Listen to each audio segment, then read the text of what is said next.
Assalamualaikum warahmatullahi wabarakatuh. Bismillahirrahmanirrahim. Alhamdulillahilladzi arsala rasulahu bil huda wa dinil haq liyudhhirahu 'alad dini kullih wa kafa billahi syahida. Asyhadu an la ilaha illallah wa asyhadu anna Muhammadan abduhu wa rasuluh la nabiyya ba'dah. Allahumma salli wa sallim ala sayyidina wa maulana Muhammad wa ala alihi wa sahbihi ajma'in. Para pemirsa, para santri, siswa-siswi dan alumni yang berbahagia, marilah kita panjatkan puji syukur kehadirat Allah Subhanahu wa Ta'ala atas segala limpahan rahmat, taufik dan hidayahnya, terlebih atas nikmat iman dan Islam, nikmat sehat, di mana keduanya merupakan nikmat terbesar yang kita terima sampai dengan detik ini. Mudah-mudahan nikmat yang senantiasa diberikan oleh Allah ini dapat kita syukuri sehingga Allah tidak berkenan untuk mencabut nikmat yang telah diberikan kepada kita. Yang naudzubillah, kalau nikmat iman dan Islam ini dicabut, maka sungguh kita telah menjadi manusia yang sangat merugi atau bahkan mungkin tidak berguna di muka bumi ini. Salawat dan salam senantiasa kita haturkan pada baginda Rasulullah Muhammad sallallahu alaihi wasallam. Semoga dengan sering menyebut namanya dan sering membaca salawat kepadanya, kita semua dikenal oleh beliau sehingga pada saatnya kita akan diakui sebagai umat serta mendapatkan syafaatnya. Para pemirsa, para santri alumni yang berbahagia, pada kesempatan kali ini saya ingin menyampaikan suatu hal, suatu makalah yang disampaikan oleh Sayyidina Ali karamallahu wajhah.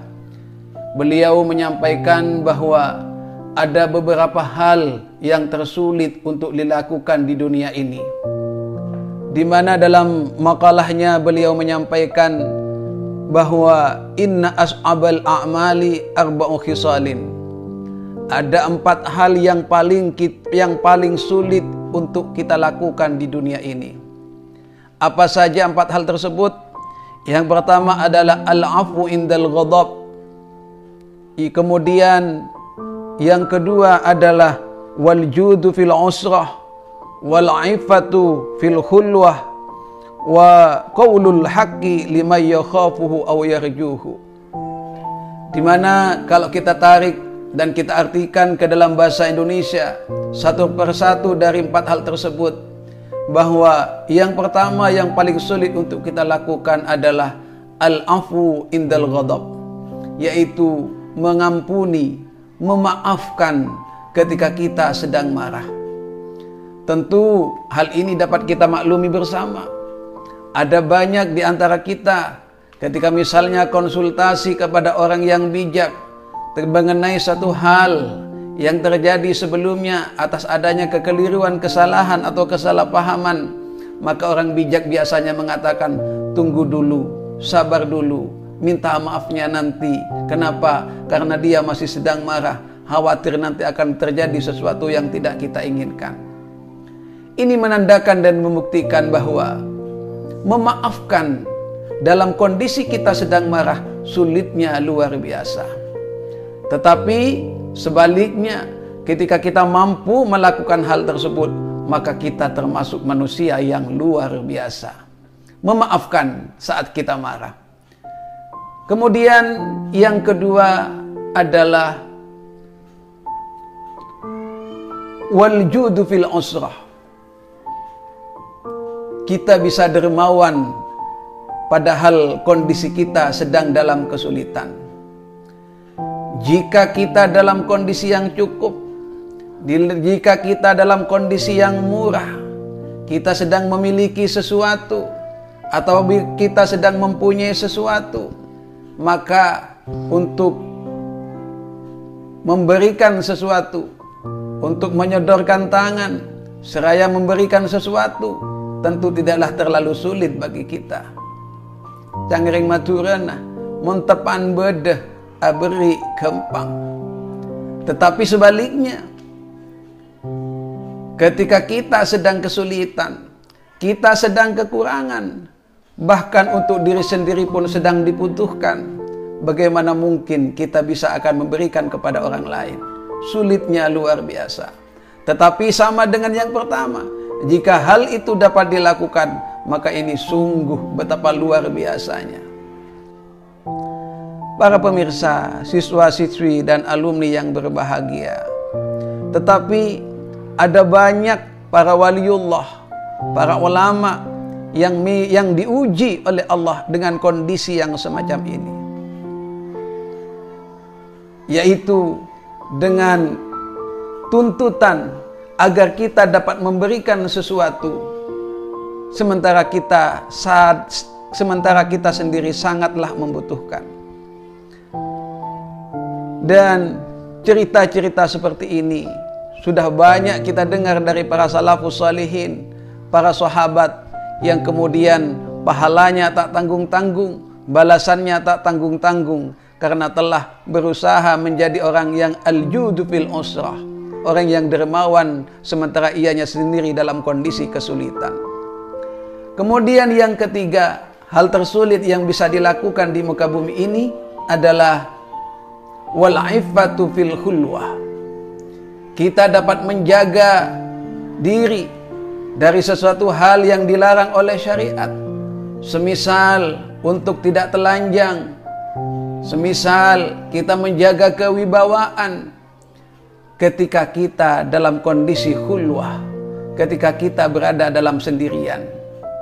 Mungkin di antara kita ada banyak yang bisa berkopiah dengan rapi, berpakaian melekat di badan, atau dengan aksesoris-aksesoris kewibawaan lainnya.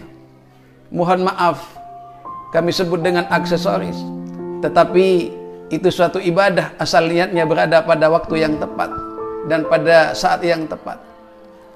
Mungkin pada saat itu kita dapat menjaga kemuruahan, kewibawaan, untuk menjaga nama baik, menjaga ilmu, dan menjaga sebagainya.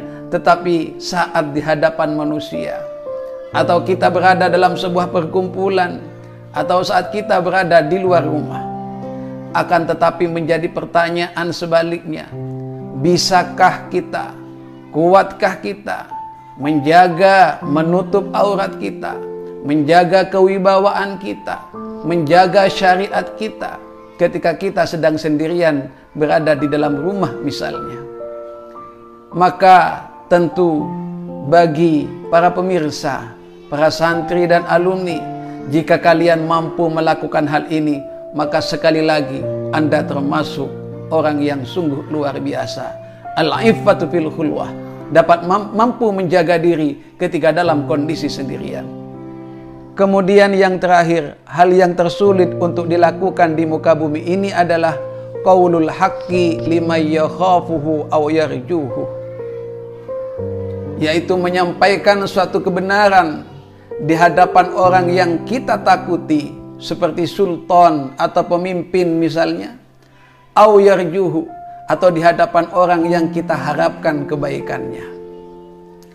Kalau kita menyampaikan kebaikan, menyampaikan kebenaran kepada halayak umum, kepada santri, seperti yang saya lakukan seperti saat ini, mungkin mudah-mudah saja. Tetapi betapa sulitnya ketika kami harus menyampaikan kebenaran dan kebaikan itu di hadapan para orang yang kita takuti, semisal pemimpin-pemimpin kita yang otoriter misalnya, atau pejabat-pejabat kita yang nakal misalnya.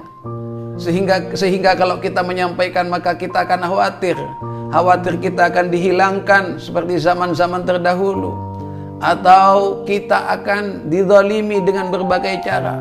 Maka suatu kesulitan menyampaikan kebenaran di hadapan orang yang kita takuti.